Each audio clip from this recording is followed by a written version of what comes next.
Influencers don't care if you go broke. Another question, should influencers care if you go broke?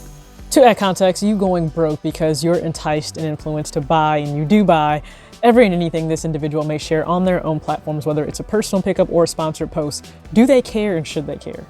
I mean, and let's be real, unless they're heartless, they likely don't want to see anyone broke, struggling, or destitute to keep up or to support them simply on whatever platform they may be on. But the question returns back to, is it their responsibility if you go broke doing so? No, it's not their responsibility, because free will and accountability exist, and you as an adult need to take ownership of that. And if you are not an adult but still consuming and viewing content, then that is on your parent to actually monitor, assess, and set boundaries for you as a child spending money.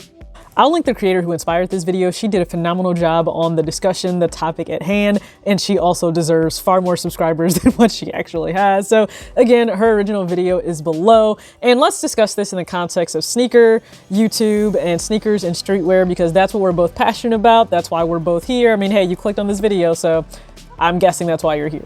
Sneaker YouTubers can usually fall into two categories with a few evolutions. Okay, so number one, they're creating around their own normal buying behavior, which means they're chasing the same drops just as you are, but they're not buying a shoe early just for the sake of having it early so they get an early look video out to you. That's not their agenda. Whatever they happen to show you, it's because they had every intention of buying it and they chose to turn on a camera and actually share it with you. So the evolution of this may be their consistency and quality, their personality, and just what they align with. It captures the eye of somebody that's a mover and shaker, or they are someone within a brand or an agency, and they want to partner with you. They feel their values of the company, the brand, the product, the story. It all works together, right? There's synergy there, and they may or may not place your name on a list to be fortunate enough to receive seated items. You land your name on a seating list. Listen, that's amazing if and when it happens. It's humbling, it's a great experience, and just quite recently, I am very appreciative to New Balance and Clutch Athletics for sending over 2 pieces from the brand new Clutch line. So that's an evolution that may or may not happen, and it's often when a creator goes in with zero expectations. Listen, they simply love sneakers, they love streetwear, they decide to turn on a camera or their phone and create around what they're already passionate about. If it leads to greater things, amazing, but if not, then it is what it is. It's no different than them sharing with their friends, hey, this is what I recently picked up on my last shopping trip. And quite often you don't typically associate maybe feeling pressured or highly influenced to buy anything by this specific creator. Number 2 is a little different. There's intention behind that. They're creating at the rate of which QVC shows you items on TV, okay?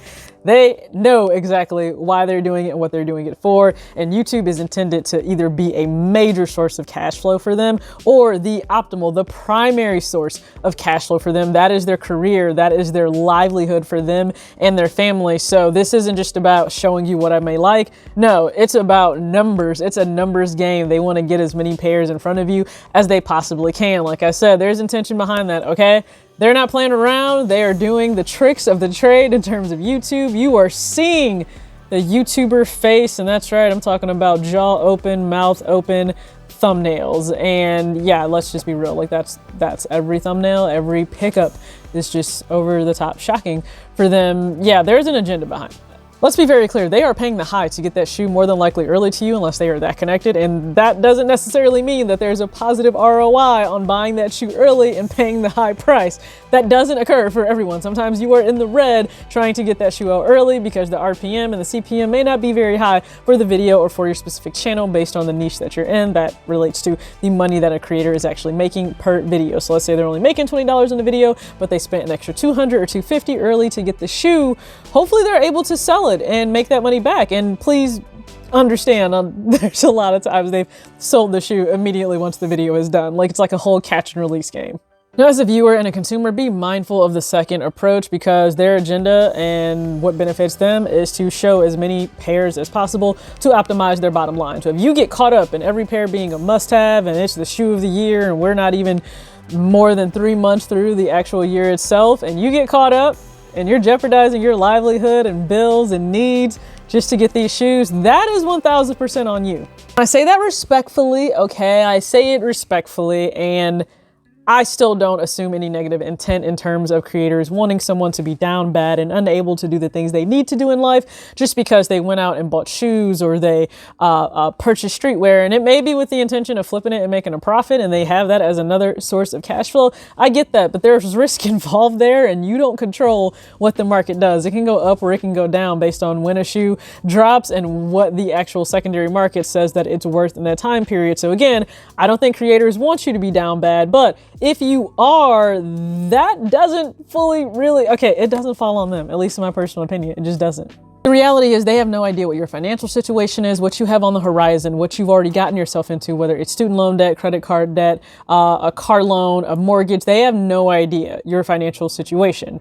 They are up there to maximize their financial situation, and at the exact same time, they get to share a passion they have with you, so it doesn't really feel like work for them, but they are approaching it more than likely as work, and you have to approach viewing this, if it's enticing and it's any temptation of you to spend money that maybe you don't have, you have to be the adult to pull back if necessary. Because if you're influenced to spend $800 on 4 different pickups in the course of a month, but in reality, you really only have $300 to play around with, now you're like, what, $500 in the hole, and you're likely paying that on a credit card. Oh, and now you have interest on pairs that you really don't know if you'll regret or not in the future. Personal opinion, this goes from me or any other influencer or creator on this platform or any other platform that is related to social media. If we tell a story or we highlight something or we share something with you, whether it's a personal pickup or maybe it is from a sponsored post, and you have the means to actually spend money on that item or that service because you actually genuinely believe in it, you think it could benefit you, it could add value to your life or your lifestyle, or just, you know, you love it. It happens, okay? There's something that is right in your wheelhouse in terms of style, sneakers, wardrobe, and you're like, you know what? I really want to go ahead and enjoy that. If you have the means to do so responsibly and you want to genuinely do it, then go ahead by all means. But at no point should you actually jeopardize your financial stability, future, or anything you know that personally you need to take care of, whether it's for your household, yourself, kids, family, whatever it may be, just because an influencer that you feel you've connected with, they get up here and they tell you, oh, this is so amazing, this is a must-have, you can't live without it. No, you shouldn't, because again, it's not going to be on them if you can't take care of business. I can only speak for myself, but I'm always appreciative of any support you all show me, whether it may be through, you know, clicks and engagement and conversation and comments and likes and shares, and I'm appreciative of all of it. And if in the event I am fortunate enough to be sponsored, to have an opportunity to work with a brand, show you guys anything, great, awesome. Or if I'm just showing you my everyday pickups, which I do on a consistent basis, it's all within my budget. I'm not in credit card debt over any of it.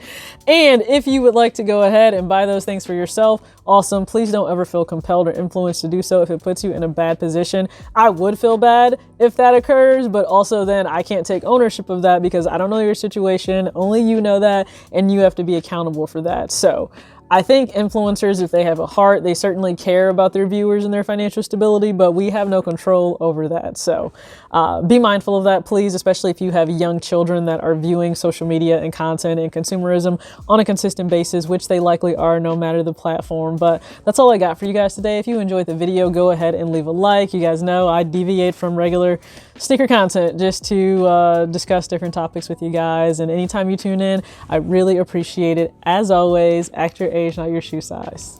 Peace.